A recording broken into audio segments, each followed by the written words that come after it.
Today I'm going to show you how to make this lock the easiest lock you ever picked. The Master Lock number 141.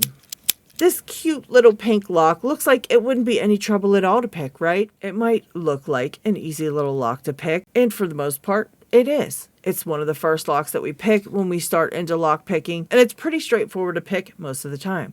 But there are some times where it's a real pain in the butt. The Master Lock number 141 is listed right along with the Master Lock number 140 on the Belt Explorer website.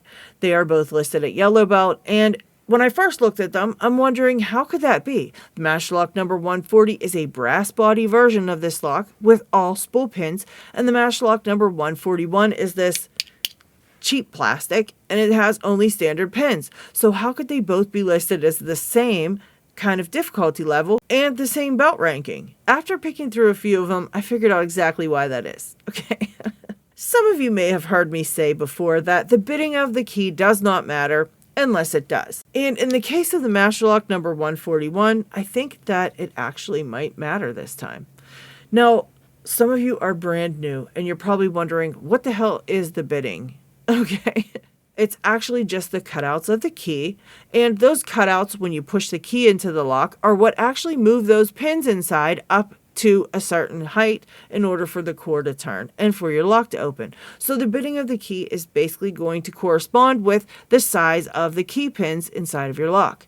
Now, why would this matter? Well, because sometimes you're going to run into a lock that has some crazy bitting where some of the pins really need set high in order to get to the shear line, and some of them really don't need set very high at all. And in those instances, it can be hard to kind of navigate through that lock and get all of the pins picked. And I want to show you the tricks that I used in order to make this one of the easiest locks I've ever picked. Don't forget to like. Swinging back around to the bitting, I want you to take a look at the bitting of each one of these keys.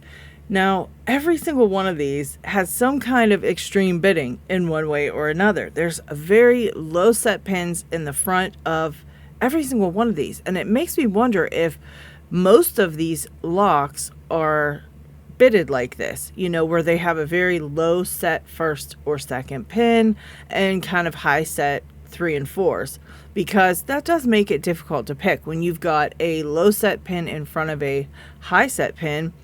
And if the binding order is right, then you can definitely overset that very low set front pin.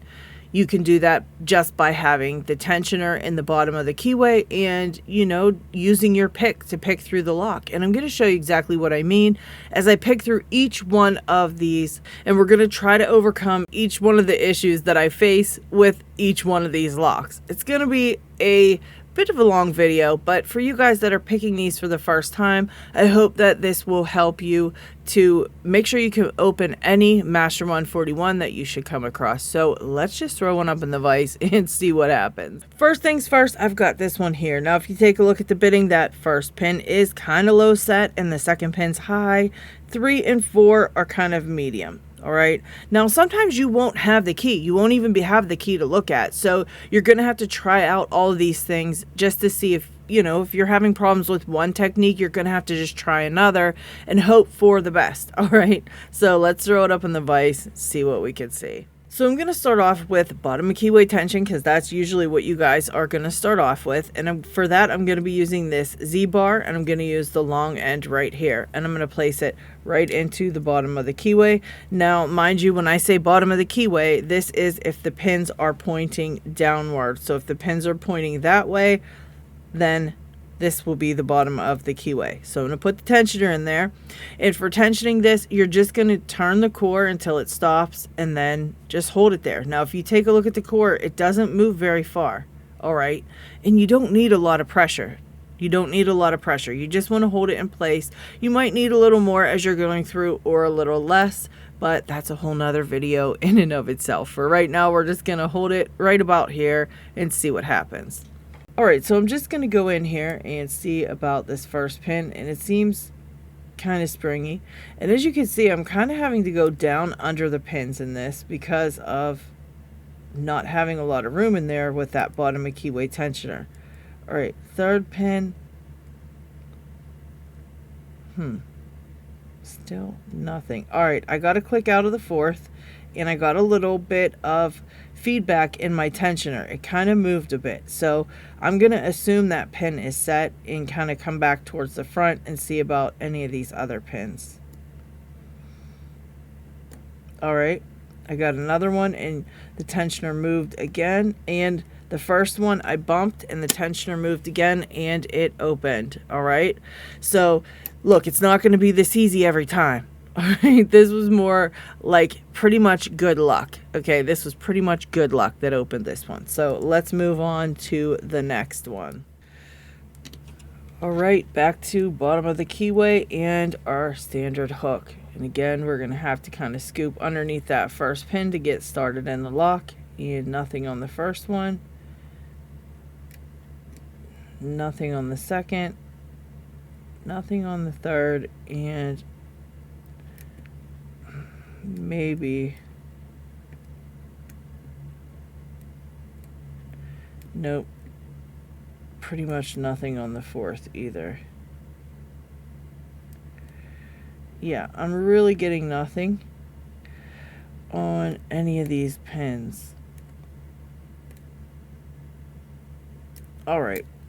Now, normally I would just go ahead and try a longer hook, but I think that this pick is bumping that second pin and it's oversetting it. And so that means I don't know that I can fit a pick and tensioner both in the bottom of this keyway and get this one picked. So I'm going to switch to top of keyway tension so that I can get a lot more room in the keyway here to fit my pick. Now for top of keyway tension, you can use the short end of this Z-bar right in the top there. However, it's kind of wobbly and is probably going to go flying out. And I kind of don't feel like using this because I think that's exactly what's going to happen. So I'm going to use a flat bar and I'm going to use the shorter end here and just place it in the top of the keyway. You want to use whichever one is the tightest fitting in that keyway. All right, this one happens to be 40 thousandths. Again, I'm going to turn it until the core stops moving and kind of just hold it in place. All right, so I just want to take my pick and see what's binding. Coming from the back this time, and it feels like number 3 might be binding here.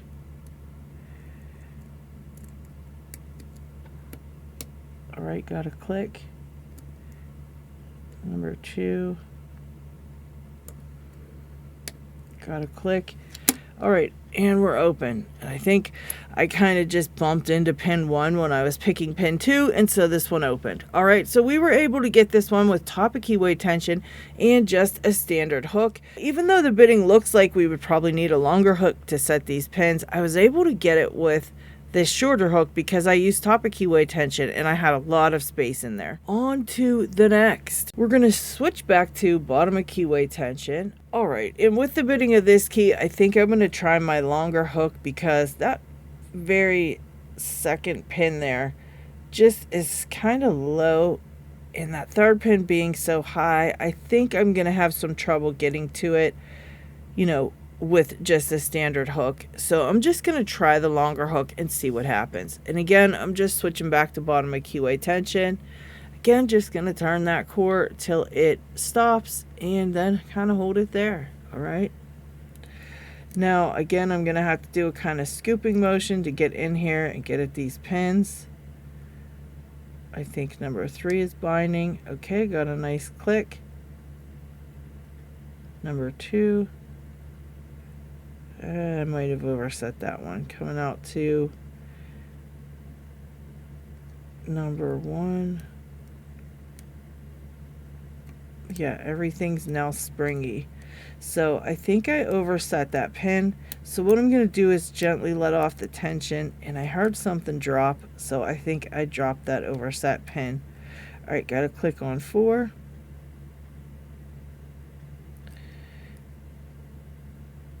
All right, click on 2, and we're open. All right, guys, so that wasn't so bad, and I was able to get it open with that longer hook. As you can see, there are a bunch of different techniques that you can use in order to get these open, but you're going to have to switch around and try some different things. You might have to switch from bottom of keyway tension to top of keyway tension. You may have to use a longer hook, or you may just be able to get away with using your short hook, but you just have to try a few different things. Trust me, these can be really annoying to pick. I had a really hard time with one when I was first starting. And so that's why I kind of really wanted to do this video and show you guys some different techniques that you can use. Again, topic keyway tension, super annoying. You're going to have to practice. That thing's going to go flying out of there a bunch of times. And if it doesn't, then you're pretty damn good at it, because I still have them flying out of there. All right, guys, I hope you found this video to be helpful. If you would like to learn more about the LPU Belt Explorer, check out this next video, and I will see you guys on the next one. What else can I say? Subscribe.